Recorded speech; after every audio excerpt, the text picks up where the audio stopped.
தினம்தோறும் விளக்கேற்ற நல்ல எண்ணெய் இதயம் நல்லெண்ணெய். இந்த கூட்டத்தில் தான் அப்படித்தான் அளந்தெல்லாம் பேச வேண்டியதில்லை. மனசில் பட்டதை பேசலாம். ஆனால் வெளியே போகும்போது ஜாக்கிரதையாக பேசணும். அது எனக்கு தெரியும்.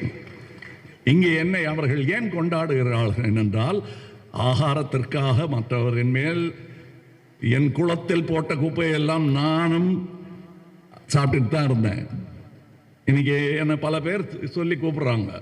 எல்லாமே எனக்கு பொருந்தும். எனக்கு எல்லா வேஷமும் போட்டிருக்கேன் நான். எனக்கு நீ வேஷம் கட்டாத.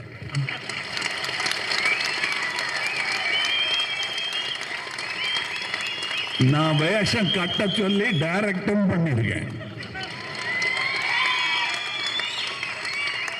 சரித்திரம் வேறு புராணம் வேறு என்று புரிந்தவர் யாம். இந்த மீன் ஏங்க திரும்ப சொல்லிக்கிட்டே இருக்காங்க. வாட் யூ மீன் பை மீன்? எல்லாரும் மீன் பேசிட்டு இருக்காளே அப்படி கேட்டீங்கன்னா நான் சொல்றேன், மீன் எங்கள் கொடியில் இருக்கும், புலி எங்கள் நெஞ்சில் இருக்கும், வில் எங்கள் கையில் இருக்கும். வில் இருந்தால் வழி உண்டு. there is a will, அது இங்கிலீஷ்ல there is a way. அதைத்தான் செய்து கொண்டிருக்கிறோம். அதைத்தான் தொடர்ந்து செய்வோம். அதற்கு தோள் கொடுப்பதில் எனக்கு எந்த பயமும் இல்லை. அது என் கடமை.